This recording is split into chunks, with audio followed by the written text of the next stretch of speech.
Opa, alguém chegando. Beleza. Então vamos lá, pessoal. A gente vai discutir, acho que tem 16 ou 17 testes, tá? Eu fui separando os que eu achava mais importante e também alguns para diferenciar, que são muito semelhantes. E aí acabou que ficou um pouquinho maior que a aula de quadril. Mas muitos testes são muito comuns e a maioria vocês com certeza conhecem super bem. Então eu acho que vai ser uma discussão muito mais simples, talvez, do que os testes de quadril, tá? Então, eu separei os principais e eu meio que coloquei numa ordem que eu gostaria que vocês se lembrassem um pouco nesse formato, assim. Por exemplo, a gente vai discutir lesão de ligamento e aí vai ter uns 3 testes que avaliam o mesmo ligamento. E aí, qual que é a importância disso? Vocês terem uma variedade de testes que avaliam a mesma coisa. Por vários motivos. Um deles, quando a gente fala de testes... Eita, tá chegando o pessoal agora, peraí. Quando a gente fala de teste especial, acho que agora entrou todo mundo. Acho que agora entrou todo mundo. Quando a gente fala em testes especiais, pessoal, acho que a gente conversou disso na última aula. Qual que é a importância de você aplicar vários, né? É aquela questão do cluster, sabe? Você vai aplicando 3, 4 testes. Se a maioria der positivo, a sua hipótese ela aumenta em relação àquilo que você está investigando. Se eu tenho, sei lá, 5 testes de LCA para fazer, se você aplica 5 no paciente e você sente que 3 deram positivos, a sua hipótese ela é maior do que se você aplicar 5 e 1, 2 deu positivo, você está na dúvida ainda.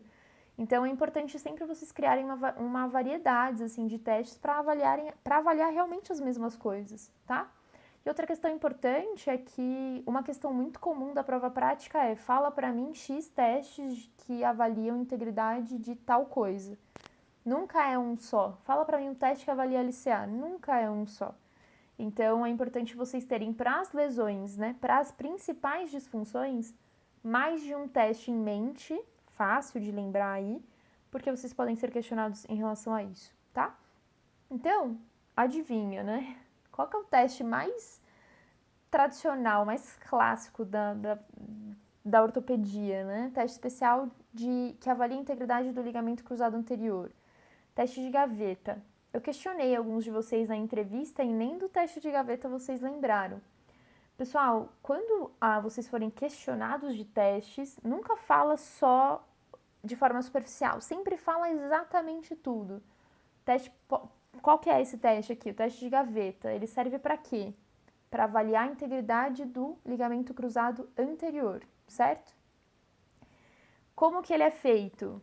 O terapeuta vai puxar lá na linha articular, né? Ele vai posicionar a mão na região proximal da tíbia, os dedos, os polegares na linha articular, porque é aqui que você vai sentir o planalto tibial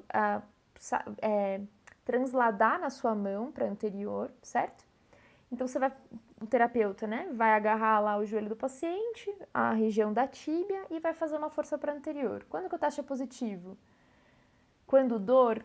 Não. Quando você observa a gaveta, a translação anterior do planalto em relação aos côndilos femorais, certo? Esse aqui, assim, não tem como não responder por ele se vocês forem questionados em relação a isso, certo? Uma característica importante que o difere de outro teste.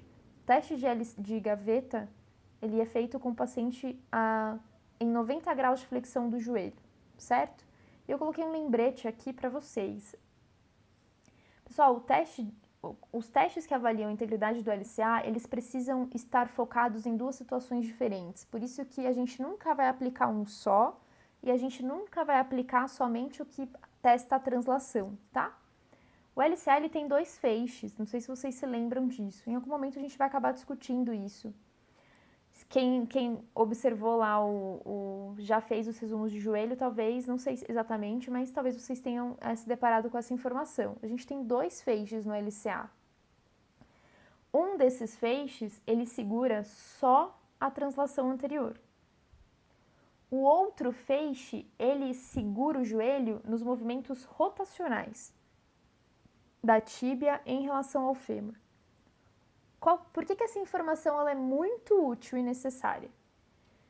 Quando você faz o teste de gaveta no seu paciente e ele dá negativo, pode ser que esse paciente esteja com o ligamento rompido sim, mas que o outro feixe que corresponde à segurança e à estabilidade rotacional do joelho foi ele que foi lesionado, e não o feixe que segura a translação. Ou então você faz a translação, acontece que sim, o positivo o teste, mas você não sabe se o outro feixe também está rompido ou não. Então, quando a gente fala de LCA, a gente tem que considerar essa característica do ligamento. Ele tem dois feixes e para avaliar esses dois feixes, a gente precisa usar testes diferentes, certo? A translação, ela corresponde a um feixe, os movimentos rotacionais a outro feixe, tá? Coloquei numa ordem que é o seguinte, ó, a gente discutiu o teste de gaveta, beleza. Teste de gaveta, paciente a 90 graus. Essa é a característica mais importante para vocês não se esquecerem, joelho fletido a 90, tá? O que você avaliou aqui? A integridade do LCA. Em que sentido? No feixe que corresponde à translação, que segura a translação. Qual translação? A translação anterior da tíbia em relação ao fêmur, tá? Quando vocês lembrarem desse teste, se vocês forem questionados sobre LCA, existe um teste que é muito semelhante a ele, que é o teste de Lachman, certo? O teste de gaveta você faz com uma flexão de 90. O teste de Lachman você faz com uma flexão de 30 para baixo, uma flexão pequenininha. Mas é a mesma coisa. Você está investigando o mesmo feixe. Você está investigando se o paciente tem integridade do LCA, se essa tíbia é translada em relação ao fêmur quando você puxa ela para anterior, em relação ao corpo do paciente para anterior. Então, se te perguntarem sobre testes especiais para LCA, esses dois, assim, não pode esquecer. Gaveta e Lachman são testes extremamente parecidos, só muda a flexão, a angulação de flexão da articulação do joelho, então são fáceis de vocês linkarem aí e puxar os dois na memória rapidinho, tá? E aí, vou pular dois aqui, depois a gente volta, tá? Então, a gente discutiu testes que investigam a integridade do feixe que segura a translação. Qual que é o teste que a gente vai realizar nesse paciente para investigar se o feixe que segura a rotação está íntegro ou não? É o teste de pivô shift, tá? Então, no teste de pivô, o terapeuta ele vai segurar a região mais proximal ali da perna, forçando o valgo do joelho com uma rotação medial da tíbia, e aí você, nesse posicionamento, você vai forçando uma extensão do joelho para observar se você enxerga ali ou sente um solavanco da tíbia em relação ao fêmur. Quando isso acontece, esse solavanco, esse tranco da tíbia, significa que o feixe rompido do LCA é o feixe que segura o movimento rotacional da articulação do joelho, tá? Aqui você não está investigando o LCA como um todo, de novo, tá? Você pode ter um paciente que está com o ligamento extremamente rompido, 100% rompido. Todo o teste que você fizer aqui, ele vai dar muito positivo. O solavanco vai ser grande, a gaveta vai ser grande. Só que para você realmente afirmar de que você avaliou os dois, e se vocês forem questionados por isso, você tem que pensar em dois tipos de testes diferentes. Um que vai avaliar um feixe, o de translação, e o outro que vai avaliar o feixe rotacional, que no caso aqui a gente considera o pivô shift, tá? Então tá, LCA, gaveta, Lachman, pivô shift. Vai fazendo esses mapas de mindsets aí para vocês terem depois, tá? E aí, quando você pensa em gaveta anterior, Lachman, você tem que lembrar que gaveta posterior, que é o gaveta inverso, e o Lachman também tem o Lachman inverso, que avalia o LCP, certo? Qual que é a função do LCP? Pessoal, o LCP é o ligamento mais forte do joelho, né? Dificílimo romper ele. O gesto para romper ele é um gesto muito específico. O paciente tem que estar ou é uma lesão por painel, o paciente está com o joelho flexionado, vem alguma coisa contra ele, normalmente um acidente automobilístico, bate na tíbia com força, né? E o paciente acaba transladando o fêmur para anterior e a tíbia para posterior. Aí você rompe o LCP. Tem outras situações também, hiperextensão do joelho, ausência de controle motor em algum movimento esportivo específico, tem paciente que tem lesão multiligamentar porque torce o joelho muito feio, mas normalmente o LCP ele permanece íntegro na maioria das situações, tá? Quando não, a gente vai testar ele como? Quando vocês lembrarem de gaveta, lembra de gaveta posterior, é a mesma coisa, a mesma quantidade de flexão, 90 graus de flexão, a mesma amplitude de flexão para testar e a força ela é inversa, tá? Então, por um lado você testa a translação anterior LCA, translação posterior LCP. O LCP tem um feixe só, então é mais fácil de decorar sobre ele, tá? E o Lachman inverso é a mesma coisa. Lachman reverso ou Lachman inverso. Você vai apoiar o joelho do paciente com uma flexão pequenininha, é sempre abaixo de 30 graus. De 30 para baixo, e aí você vai tentar ali posteriorizar a tíbia em relação ao fêmur. E se você sentir uma translação muito superior a quê? Superior ao membro contralateral, aí você considera o teste positivo, tá? Isso é importante vocês terem a referência também, tá? Não é uma referência anatômica, né, de sensação só, não. A referência que você tem que ter em relação ao paciente que você está avaliando é o que é o padrão de normalidade dele. Então, quando você for avaliar e se você for questionado o momento que você considera esse teste positivo, você está observando um aumento da translação comparado sempre ao membro contralateral desse paciente, tá?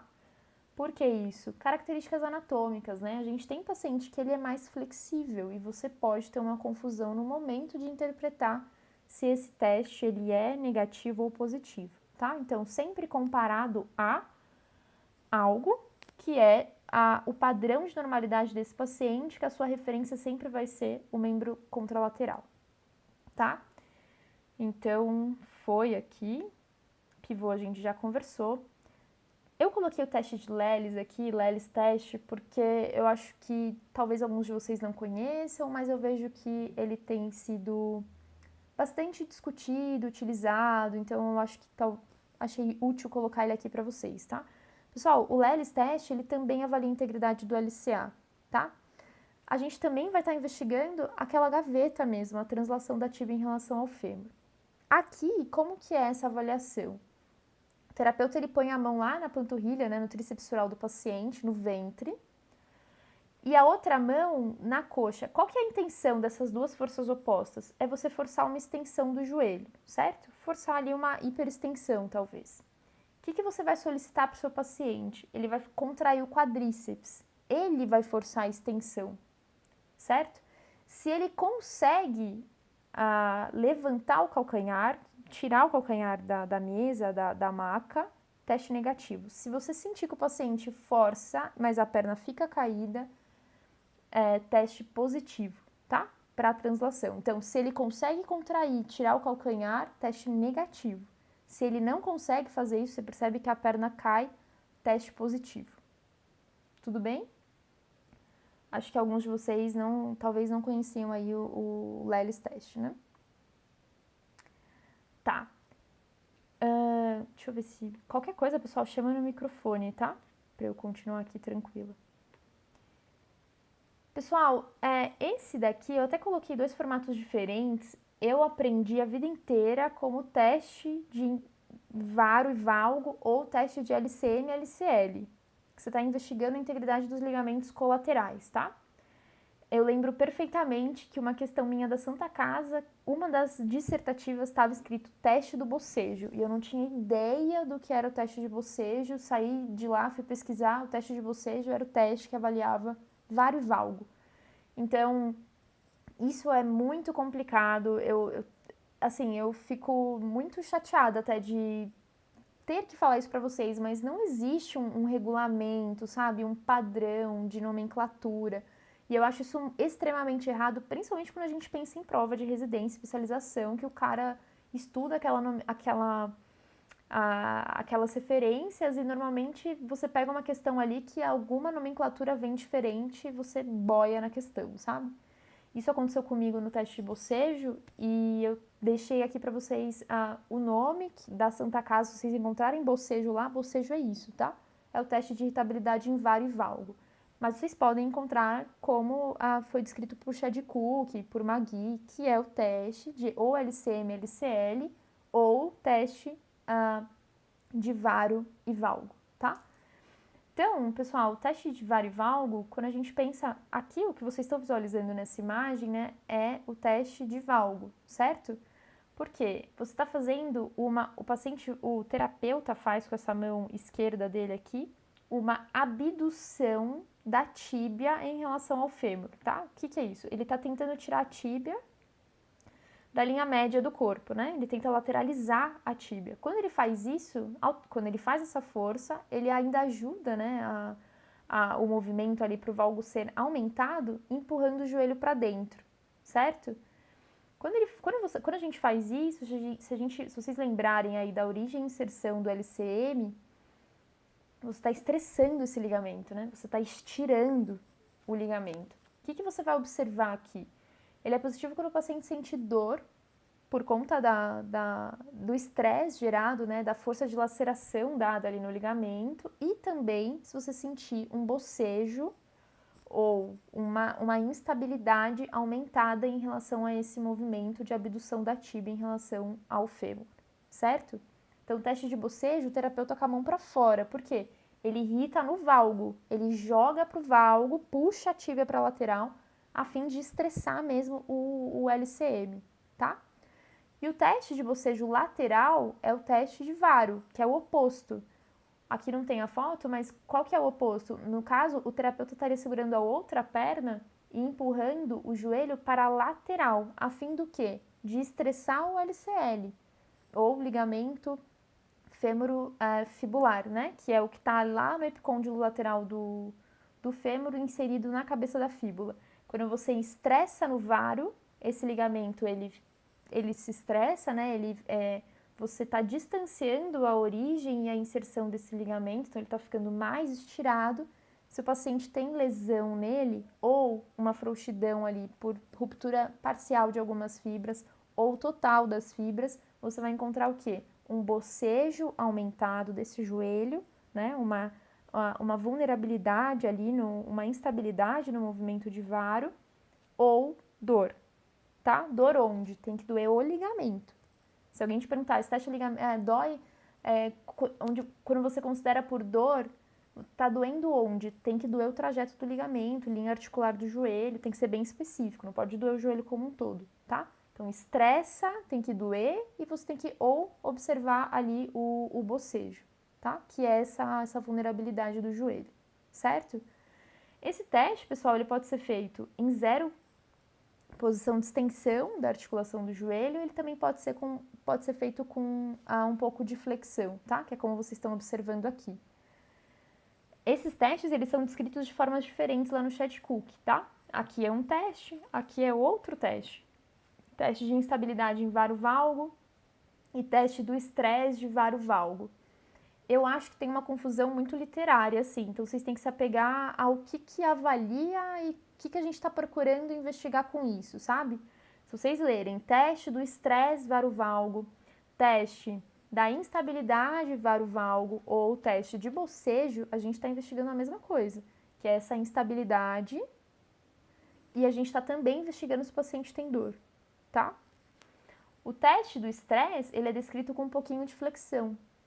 É a mesma coisa que a gente discutiu agora, ó, se vocês observarem esse primeiro, que a gente está falando do ligamento colateral medial, o terapeuta ele faz o movimento do valgo, forçando ali a abdução da tíbia, né, em relação ao fêmur, com um pouquinho de flexão. Ele está investigando a mesma coisa, tá? Aqui a gente tem a imagem ó, do estresse em varo.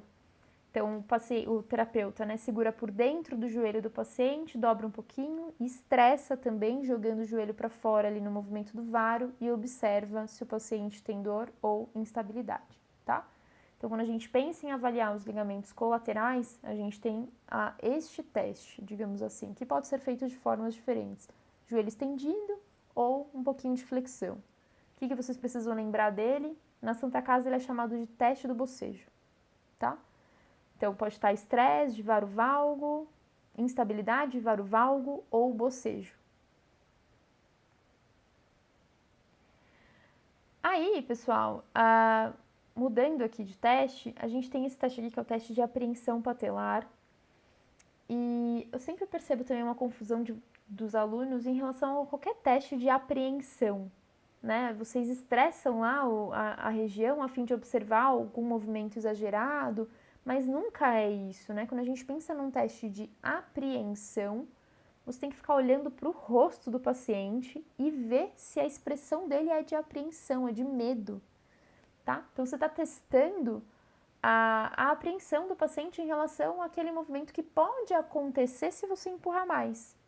Isso serve tanto para o movimento de luxação aqui do ombro, né? Que é o teste de apreensão, é você fazer o quê? Colocar o ombro numa posição de abdução e rotação lateral, que é a posição de maior vulnerabilidade da articulação glenomeral, certo? Você vira o rosto do paciente para o mesmo lado que você está avaliando e você está aqui, ó.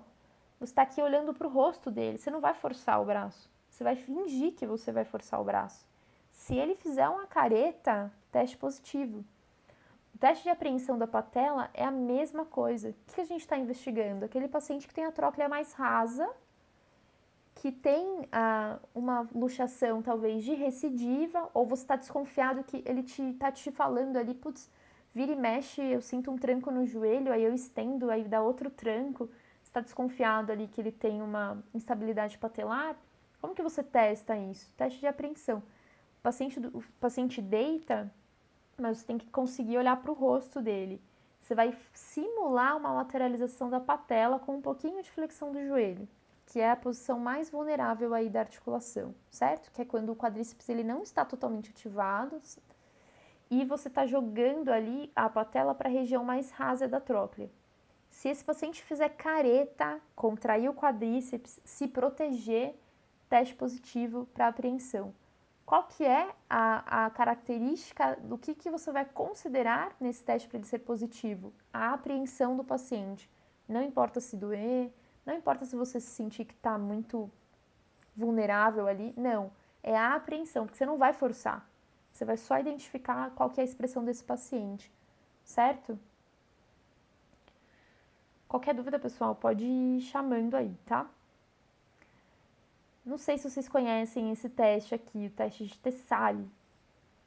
O teste de Tessali eu também conheci na especialização. Hoje eu falo com os alunos sobre ele, eu até testo o menisco nesse formato, mas eu não conhecia esse teste na graduação. E eu já observei questões que se referiam a ele. O teste de Tessali, a gente vai avaliar, pessoal, a integridade dos meniscos, tá? Então, o que a gente está identificando aqui, né? O terapeuta está segurando ali na mão do paciente e esse paciente vai fazer uma flexão de joelho pequena, cerca de 20, 30 graus, uma flexão pequenininha, tá? E esse paciente com um apoio unipodal, deixa eu subir aqui, com esse apoio unipodal aqui, ó, ele vai rodar para um lado e depois ele vai rodar para o outro. Ó, rodou para um lado, rodou para o mesmo lado da perna, certo? E depois ele rodou ali, o paciente rodou para o outro. Quando que esse teste é positivo? Primeiro, o que eu queria que vocês recordassem aí, parassem para pensar um pouco. O que está acontecendo lá dentro da articulação do joelho? Você está com o movimento do pé, né? Você está em cadeia cinética fechada, a tíbia ela está parada. Quem repousa sobre a tíbia são os meniscos, certo? E você quer movimentar o que nesse movimento do tronco do paciente? Você quer torcer o joelho para observar se nesse movimento de pivô, pé fixo ao solo, com movimento de rotação do tronco, se esse paciente sente dor para qualquer um desses lados. Se o paciente referir dor e for uma dor na linha articular, teste positivo para menisco, certo? Dá para a gente saber qual que é o menisco quando a gente está fazendo rotação?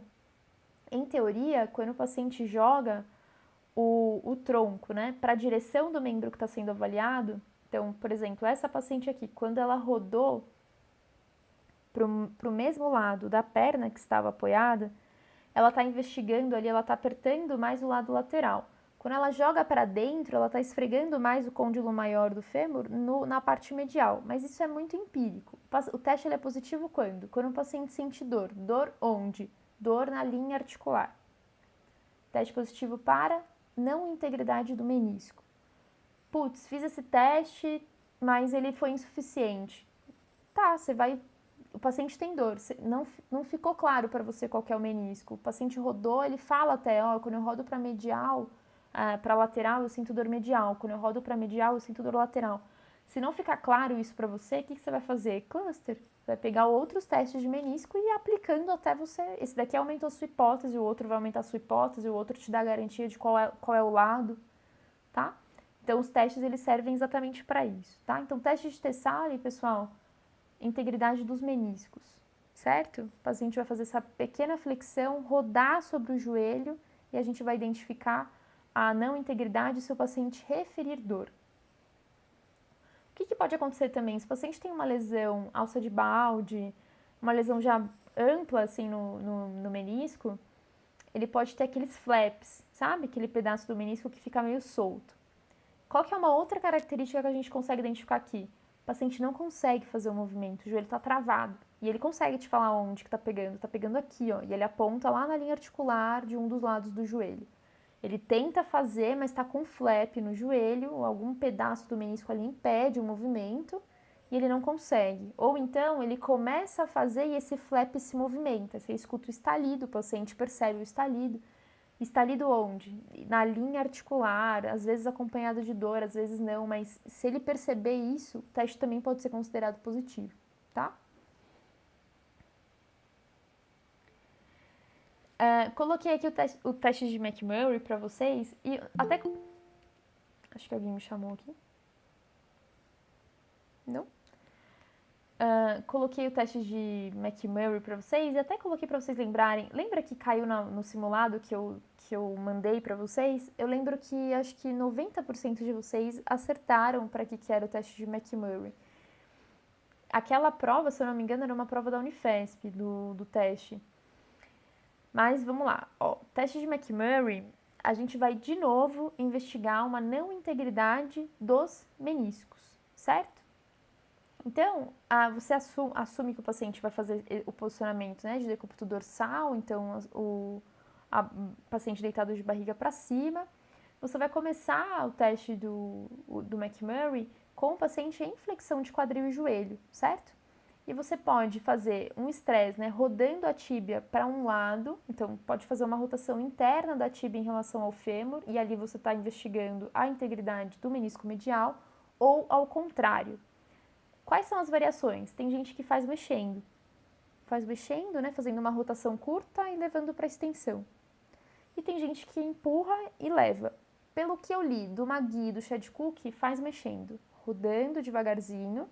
Então, pega no calcanhar do paciente, o que você vai rodar? Você vai rodar a tíbia em relação ao fêmur, não é o membro inferior inteiro, tá?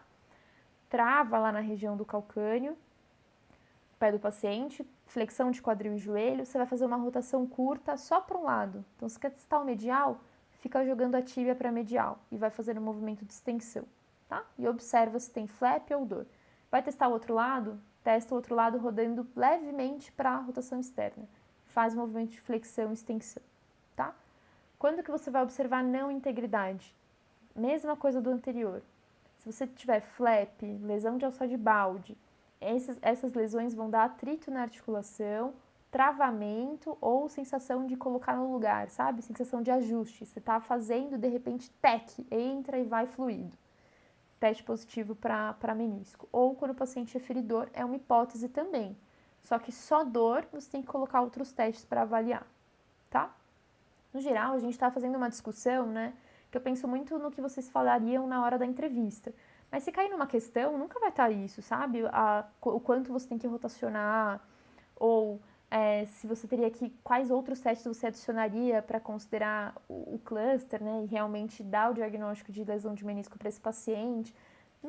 Não seria assim, tá? Mas a gente está conversando aqui porque se vocês forem numa entrevista, num formato conversa, é interessante vocês falarem um pouco mais sobre o teste e falar até da necessidade de aplicar outros, tá? Pessoal, o step down, ele é um teste, ele não é um teste especial exatamente, apesar dele estar lá no Chad Cook, ele é um teste funcional, né? A gente está observando o descer degrau, né? O descer escadas desse paciente. Nesse teste, a gente pode discutir ele para várias coisas diferentes, né? E talvez muitos de vocês visualizem só o movimento do valgo, mas não é só isso. Quando o paciente está lá com o pé apoiado no step, a gente consegue identificar várias questões que se relacionam a várias partes do segmento do membro inferior desse indivíduo. A gente pode estar identificando um Trendelenburg, então o paciente ele tem um drop pélvico importante, quando ele está com esse lado apoiado, vocês vão identificar a queda da pelve contralateral, né, que é a adução do fêmur. Isso pode ser acompanhado por um valgo dinâmico, né, que é o que todo mundo observa no teste do step down, mas existem outras coisas também, que é, por exemplo, a capacidade excêntrica do quadríceps de segurar esse movimento pausado e o paciente encostar o outro pé no chão. Se o seu quadríceps ele não tem uma capacidade excêntrica de fazer o step down, essa descida do degrau ela vai ser brusca, ela vai ser feia, tá? Quem sustenta esse movimento é o quadríceps. Então, várias coisas a gente pode tirar de informação de observar um paciente fazendo step down. Qual que é a mais importante e como que ele é descrito como teste? Ele avalia a síndrome da dor femoropatelar, que é dor anterior no joelho, tá? O paciente desce o degrau, sentiu dor anterior, teste positivo. Quando a gente pensa em teste funcional, é isso que eu quero que vocês lembrem-se, tá? A gente consegue observar várias coisas, não só a dor anterior no joelho. A gente consegue observar o valgo dinâmico, a capacidade excêntrica do quadríceps de sustentar o movimento de descer o degrau e o drop pélvico, que está relacionado ao valgo, né? Mas a gente consegue observar bem acentuado, assim, a não funcionalidade do glúteo médio durante a execução do movimento, tá? De novo, isso a gente falando de um teste funcional, né? Você consegue identificar tudo isso. Consegue identificar também se o paciente, por exemplo, tem um varo ou valgo do tornozelo, consegue observar o quanto esse paciente consegue fazer de dorsiflexão. Às vezes o paciente não tem dorse para descer a escada. Está julgando que o paciente tem um problema no joelho, no quadril, mas ele não tem dorse para descer. A gente consegue identificar aqui também, tá? Então, o step down como teste funcional, você identifica vários aspectos diferentes, né? Escoliose transitória, se ele tiver um drop pélvico importante, drop pélvico, excentricidade do quadríceps, dor anterior no joelho, valgo dinâmico, posicionamento do tornozelo, o quanto ele faz de dorse, certo? Como um teste funcional, você identifica o movimento como um todo. Se vocês forem questionados como um teste especial, você está avaliando síndrome da dor femoropatelar. Se o paciente fizer o teste e doer a região anterior do joelho, positivo para síndrome da dor femoropatelar. Tudo bem? Dúvidas, pessoal? Vou seguindo aqui, tá? Espero que vocês estejam aí comigo. Faz muito tempo que eu não escuto vocês. Lutando. Vocês estão aí, né? Boa. Obrigada. Verdades. Tá. Continuando aqui, pessoal, ó, teste de Apley, que é um que vocês também devem lembrar, né? Muito tradicional.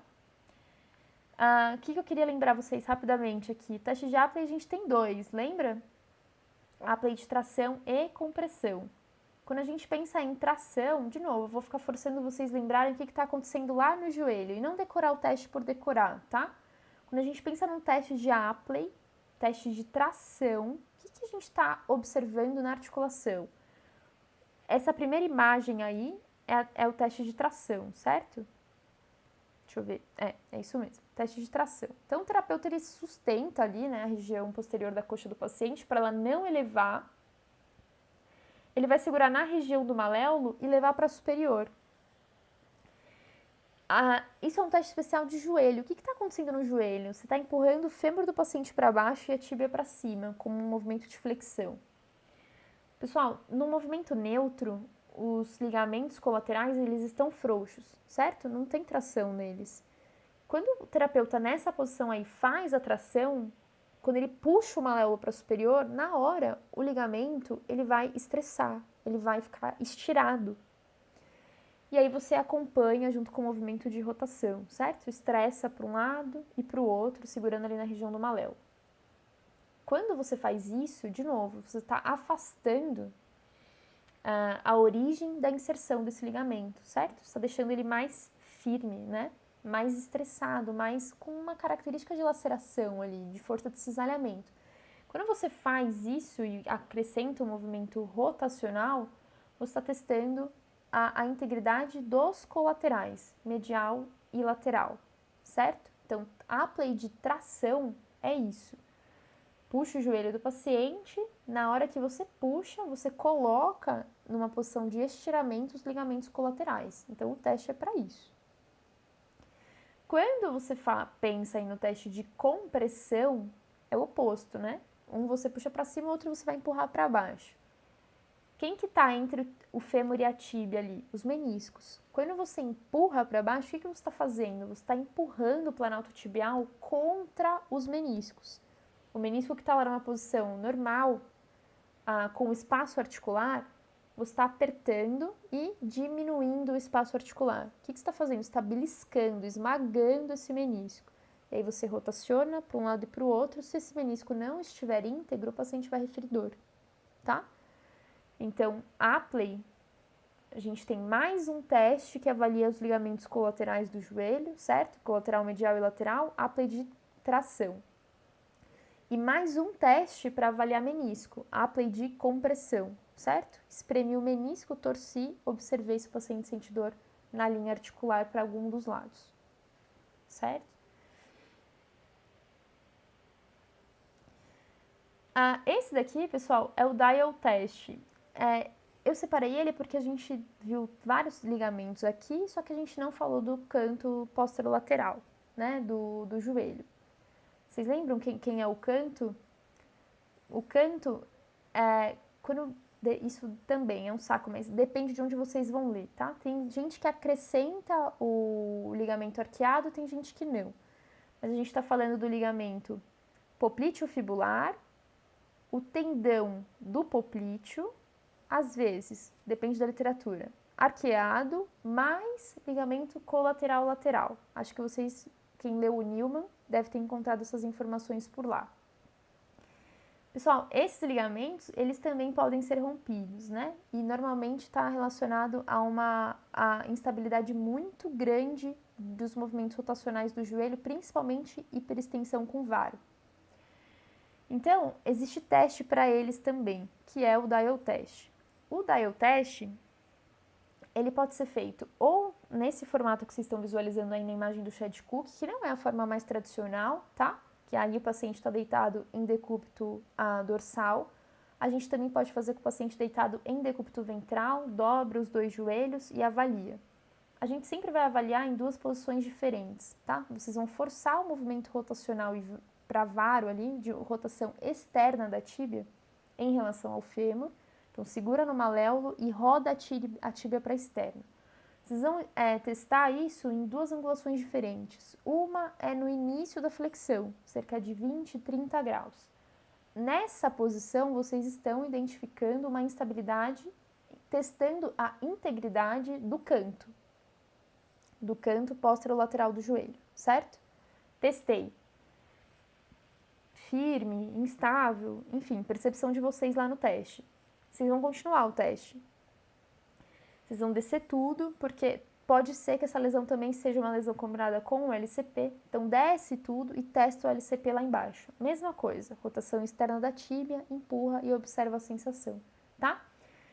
Qual que é a diferença aqui? Em 30 graus, com um pouquinho de flexão, a gente está testando o canto. Com bastante flexão, com 90 graus de flexão, a gente está testando o LCP, certo? Isso, a gente acabou de explicar esse teste nesse posicionamento que vocês estão identificando aí, né, decúbito dorsal. Esse paciente, ele também poderia estar em decúbito ventral. Dobra o joelho do paciente, segura os dois pés, né, dobra os dois ao mesmo tempo, roda para posterior. Aí você observa o quanto que o pé do paciente rodou, um em relação ao outro, tá? Se foi igual, os dois lados estão iguais, íntegro. Se você sentir que um lado vai uns 10 graus a mais, teste positivo para, se tiver em 30 graus, canto. Se tiver em 90 graus, LCP. Certo? Tudo bem o dial test, pessoal? Eu vi no Chad Cook assim, que essa imagem é de lá, né?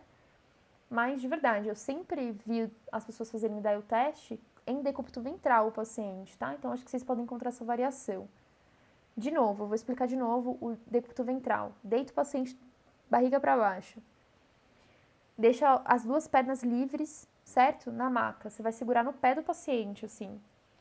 Dobra 30 graus de flexão. Roda externo o pé. E observa o quanto faz de rotação. Se você sentir que um pé rodou mais que o outro, e se você sentir que essa rotação é de 10, 15 graus, o teste já é positivo. Para qual lado? Para o lado que rodou mais. Porque quem segura esse movimento de rotação, lembra que o poplite é que faz esse movimento, né? Quem segura esse movimento é o canto. Então, se você fez e sentiu que foi muito um lado, e você olha para o pé do paciente e um está bem mais rodado que o outro, teste positivo para canto. Não para de testar ainda. Dobra o joelho do paciente até 90. Você vai ficar olhando de cima, né? Testando o paciente. Segura os dois pés. Roda de novo para a lateral. Vou mandar uma foto depois ou um vídeo para vocês do teste nessa posição, tá? Que é a mais comum.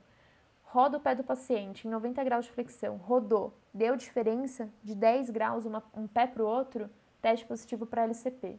Então, em 90 graus, você está testando o LCP. Em 30 graus, você está testando o canto. Tanto faz, decúbito ventral ou dorsal, as angulações são as mesmas. 30, canto, 90, LCP. Certo?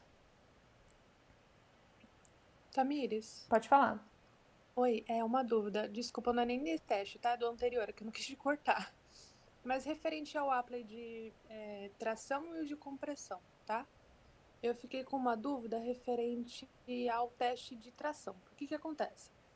Se eu não me engano, tá? Eu aprendi que no de tração, por exemplo, você aplicaria o de compressão primeiro para testar menisco, né? E aí logo em seguida você faria o de tração, como se fosse, você estivesse aliviando aquela região do menisco, né?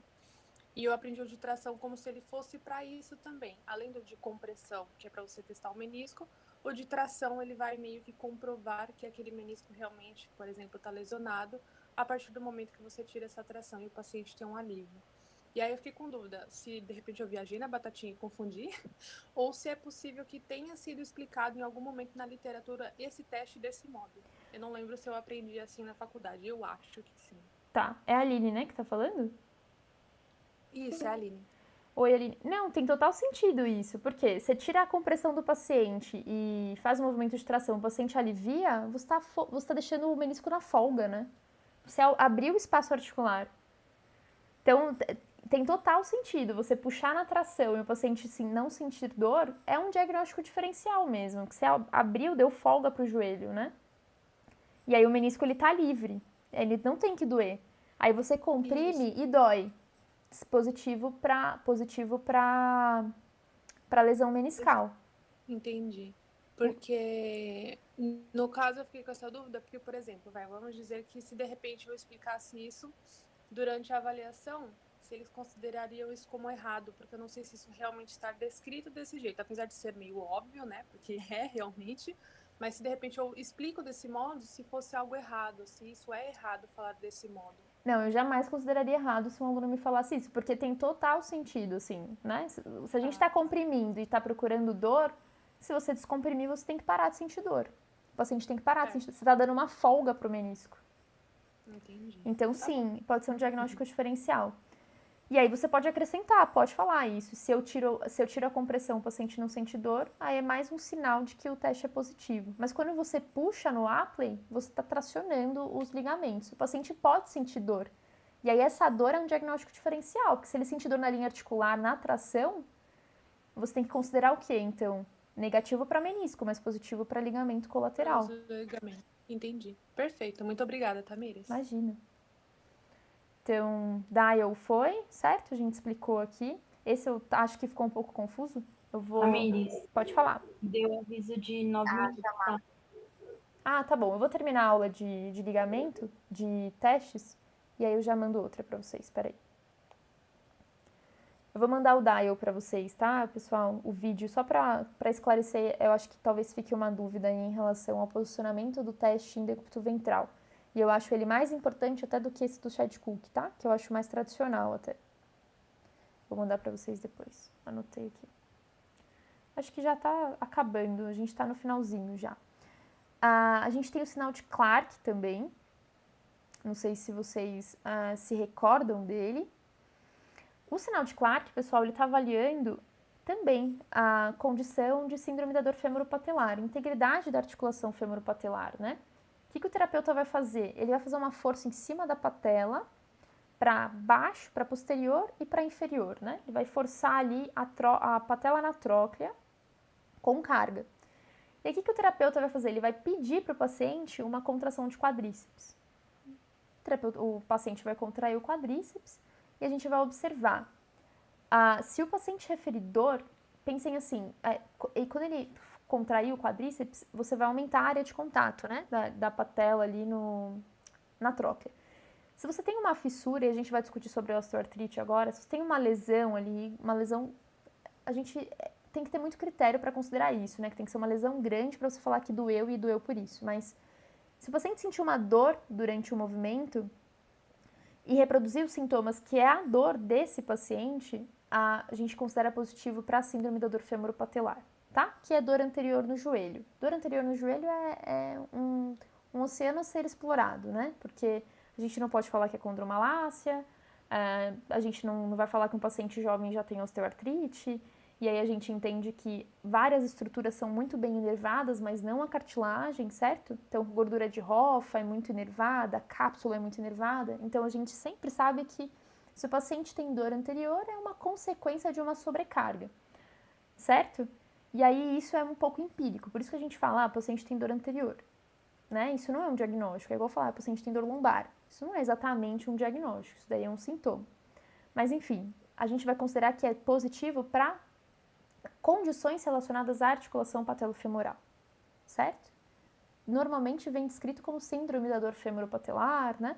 Mas tá tudo relacionado a isso, tá? Só estou explicando que é uma forma muito genérica da gente considerar uma região que tem dor ali, porque é empírico a gente falar qual que é, por que dói ou qual é o tecido que está doendo, tá? O que a gente não pode falar é que é a cartilagem, certo?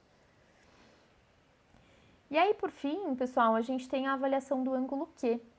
O ângulo Q, ele vai observar o posicionamento também da articulação patelofemoral. Quanto tempo a gente tem aqui? Será que dá tempo de eu falar dele tranquilo? 6 minutos. 6 minutos, Dani. Não, dá sim, dá sim. O ângulo Q, pessoal, a gente vai com o goniômetro. Então, um braço do goniômetro a gente vai bem na linha da EIAS, certo? O terapeuta com a mão lá na EIAS do paciente. O outro braço desse goniômetro, ele vai na TAT. Tem muita gente que fala que é na parte central do pilão. Não é, tá? É na tuberosidade anterior da tíbia. E aí, o que a gente vai observar? O eixo do goniômetro, ele tem que estar exatamente no centro da patela. A gente vai observar se esse paciente tem lateralização ou não, tá? O ângulo que ele vai avaliar se esse paciente tem essa patela mais lateralizada ou não. Se ele tiver, o que significa isso? Ele tem um posicionamento ali já de instabilidade, né? Então, ele pode ter uma tróclea muito rasa, um posicionamento mal adequado ali da patela em relação à tróclea é sugestivo de instabilidade, certo? Deixa eu vir aqui falar com vocês. Esse era o último. Depois a gente vai para a coluna já. Tudo bem aí, pessoal? Dúvidas? Tamires, o ângulo Q, ele também avalia na questão da altura da patela? Da altura da patela, a gente tem outros testes que é feito com radiografia. Ah, tá. Mas o ângulo Q, a gente geralmente não é utilizado para a altura da patela. Para a altura da patela, não. A gente vai avaliar a lateralização dela em relação à linha do segmento, né? Então, por exemplo, esse traçado que a gente faz da EIAS do pilão é um traçado radiográfico. Vocês vão usar muito ele quando for avaliar exame de imagem. Você traça um risco exatamente no centro ou da cabeça do fêmur ou da EIAS até o final do segmento, que é o pilão. Mas no ângulo Q a gente usa a TAT mesmo. Então, EIAS, TAT. Quando você olha o eixo articular do goniômetro, ele não vai conseguir te falar se a patela é alta ou baixa. Ele vai conseguir te falar se a patela está lateralizada ou não. Entendi. Certo? O fato da patela ser mais alta, ela é preditivo de dor anterior? do joelho? Você pode ter uma diferença na área de contato, mas você não pode falar que esse é o motivo, porque é uma alteração estrutural. Mas eu vou te mostrar, eu vou mandar para vocês também no grupo, já que você questionou sobre isso, tem como avaliar isso. O quão alto ou baixo é a patela do paciente. Eu consigo mostrar até numa aula que eu tenho aqui. Bom, só que aí também não é possível dizer que isso é preditivo da dor anterior, né? Não, mas isso é interessante quando a gente for avaliar um paciente com LCA, por exemplo. Que aí você consegue observar braço de alavanca da patela em relação ao eixo do joelho. Você consegue, talvez, justificar um mau posicionamento do enxerto. Eu vou mostrar para vocês como. Mas a gente avalia muito para isso, assim, para avaliar ou pacientes que fazem cirurgia por patela instável ou LCA mesmo para observar o posicionamento do enxerto ali. Agora, para falar que o paciente tem ou não dor, lesão, apesar da gente entender da área de contato, a gente entende que é uma condição estrutural do paciente. Tem paciente que tem patela alta e não tem nada, tem paciente que tem patela normal certinho e tem muita dor. Então, essas condições estruturais, assim, é sempre empírico a gente falar que é causa e consequência. Entendi. Perfeito, obrigada. Imagina. People, eu vou mandar um novo link para vocês agora, tá? Vou mandar lá no grupo. Só um minutinho. Vou sair aqui, tá?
Pessoal, eu só tô procurando aqui a medida da patela para mostrar para vocês. Espera aí.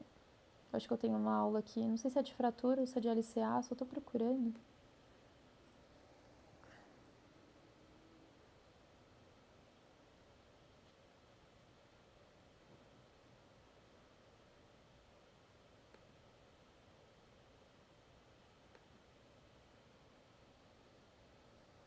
Achei.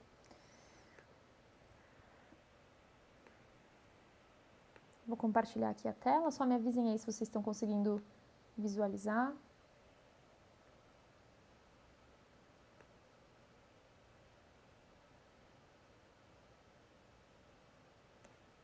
Então? Sim, conseguimos. Beleza. Pessoal, essa aula eu acho que eu vou até dar para vocês um pouco mais para frente, mas eu gosto muito dela porque a gente discute as partes mais importantes assim relacionadas à patela, mas eu vou mostrar só a questão que a gente estava discutindo aqui da patela ser alta, baixa, né? Aqui. Primeiro, lá no Newman também vocês devem ter, essas imagens aqui inclusive são do Newman, né, que mostra a área de contato da patela em relação à tróclea, né, e isso exerce, assim, diferenças estruturais quando a gente tem uma patela mais alta, uma patela mais baixa, ela vai excursionar de forma diferente. Qual que é a importância de vocês entenderem isso? Existe uma fórmula física, né, da física, que diz que pressão, que é esse P aqui, ó, é igual a força sobre área. Ou seja, a pressão exercida na articulação é o quanto de força está relacionado à área. Quanto maior a área de contato, quanto mais a patela encosta na tróclea, melhor, porque essa força ela é melhor dissipada, você tem menos pressão. Quando você observa uma patela que encosta pouco na tróclea, isso é pior, porque você tem uma área de contato pequenininha para muita força e isso aumenta a pressão, tá?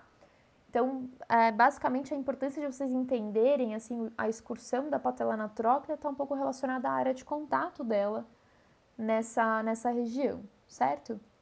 E aí existe uma patela que tem um padrão de normalidade, que é essa primeira que vocês estão observando aqui, ó, em que numa posição, né, de ajuste frouxo ali da articulação, a gente enxerga um contato da patela em relação à tróclea, mas a gente pode encontrar pacientes que têm patelas baixas, como essa segunda imagem aqui, né, que vocês conseguem observar que a base da patela está bem perto ali da linha articular, ou patelas que são mais altas, em que o ápice da patela extravasa ali a linha articular. Então, existem essas variações anatômicas que são, assim, muito visuais, muito fácil de serem notadas, em pouquíssimos casos, normalmente paciente sindrômico, tá?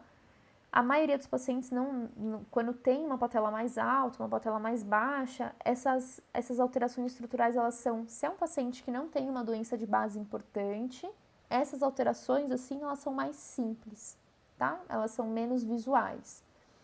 Existem maneiras da gente visualizar esse padrão de normalidade, para a gente entender a relação da distância da patela em relação ao eixo articular, em relação à inserção do ligamento. Existe isso, para a gente visualizar aí um padrão de normalidade para esses pacientes. Qual que é a importância disso? E é isso que vocês precisam se apegar. Se esse paciente fez uma cirurgia que está relacionada à patela em relação à tróclea, é importante porque se você consegue até comparar com o membro contralateral e existem padrões de normalidades matemáticos para você ver se essa patela está bem posicionada, é interessante porque você vai entender exatamente isso que a gente estava discutindo. Será que a congruência articular desse paciente está boa? Será que essa congruência mudou devido a esse procedimento ou essa lesão? Tá? Então aqui a gente está tentando buscar esse tipo de informação. A gente tem três fórmulas diferentes para avaliar a altura da patela em relação ao eixo articular do joelho, tá? E eles utilizam critérios diferentes. A gente tem esse primeiro que é o Keton-Dechamps, que ele avalia o quê? Ele avalia a face da patela que articula na tróclea, que é esse X aqui, ó. Então, qual que é essa distância aqui, o tamanho dessa faceta da patela? Daí ele vai pegar o final da patela e o início do planalto tibial e vai fazer essa outra mensuração, tá? É uma mensuração que você faz através do exame de imagem desse paciente, radiografia no plano sagital, radiografia de perfil, né, incidência de perfil. E aí você vai fazer a conta de qual foi essa distância em relação a essa, então é x sobre y, e você tem que encontrar um dado semelhante a 0,8 até 1,2 para entender que o padrão de normalidade desse paciente está bom, certo? Aqui é o Blackburn Peel, que você vai fazer um traço na radiografia exatamente no centro da articulação e vai ver a distância entre esse centro da articulação até o início ali, né, a parte mais inferior da patela, esse daqui é o valor de y, e você vai também mensurar a faceta que se articula na tróclea, a faceta da patela que se articula na tróclea, e vai mensurar. Mesma coisa, x sobre y tem que dar um dado ali de 0,8 a 1. E o último é o Insal-Salvati, que você vai identificar o tamanho do ligamento patelar, que é esse valor de y que vocês estão visualizando aqui. E aí, esse é diferente, que você não está avaliando a faceta da patela, você está avaliando o centro do osso da patela, qual é a medida da altura da patela, observando o centro do osso ali. De novo, x sobre y, você tem que ter um dado ali que corresponda a 0,8, de 0,8 a 1,2, tá? Se o cálculo do seu paciente estiver dentro desses parâmetros, para alguma dessas avaliações, você tem um padrão de normalidade comum, tá tudo bem. Se não tiver, você tem uma alteração estrutural. Tá tudo bem? Pode ser que sim, tá? Pode ser que essa alteração estrutural não venha a refletir em alguma sintomatologia clínica nesse paciente. A importância de você identificar isso tá diferente do que o paciente tinha antes, e isso é uma característica importante, tá? Ele fez um procedimento, ficou muito diferente do que o outro membro, do que o que era antes, isso é uma informação útil. Se não, o paciente tem uma patela um pouquinho altinha ou mais baixa, isso daí, variação anatômica, segue, não tá tudo bem, tá? Entendeu, Aline? Sim, Tamires, muito obrigada, viu? Valeu mesmo. Imagina, inclusive, ó, isso daqui é o ângulo Q, ó, que também deve ter lá.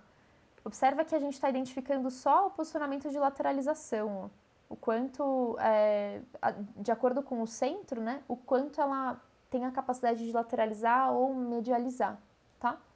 Mas enfim, não era sobre isso que a gente ia falar.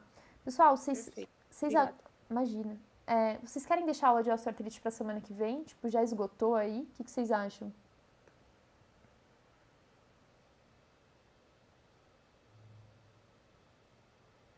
Por mim, semana que vem. Beleza. Por mim também, por causa do horário. Né? Não, tá super tarde mesmo.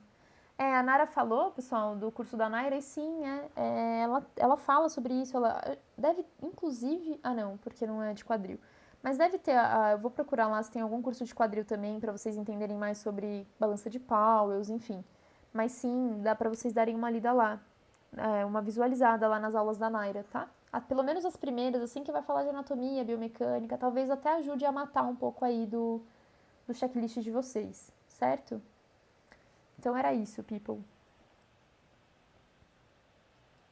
A gente vai se falando, tá? Eu coloquei um caso lá no Instagram, não sei se todos vocês viram, vão lá, dá uma olhadinha pra gente discutir, tá? Foi um paciente que eu vi hoje na clínica e é uma alteração importante que eu acho que pode cair pra vocês também. E a gente vai discutir sobre ele amanhã, tá?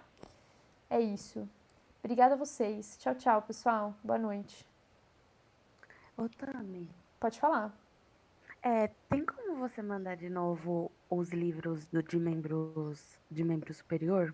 Porque eu vacilei e acabei não fazendo download e esqueci depois. Ou alguém, sei lá. Não, eu consigo, que o link mas some depois, né? Some. Que livro que você precisa? Acho que você precisa dos de trauma, então, né? Porque o livro de membro superior vai ser o Newman. Agora. Não, é o de trauma. Eu te mando. Tá bom, então. Obrigada, tá bom? Era só isso mesmo. Pode deixar, eu mando. Tami, por favor, eu preciso também. Meu Deus, eu esqueci. Esqueceu? Não, tudo bem. Eu vou fazer um novo link lá. Vocês vão receber o livro da SBOT, que é quando a gente começar a discutir trauma, tá? Tá bom, Vocês vão receber tá. o livro da SBOT e o Rockwood, que é cirurgia de trauma também. Eu vou mandar lá pra vocês. Tá, valeu. Pro, é a Carol, tudo bem? Oi, Carol, tudo? Pro, você consegue me mandar no Instagram? Que eu nem vi que tinha esses livros aí. Tá bom, consigo. Pode deixar. Obrigada. Imagina. Vou mandar no grupo e mando pra Carol no Instagram.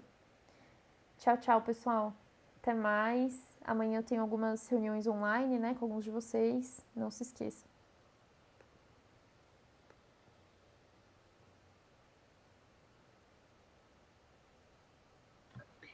Tami, Pode falar.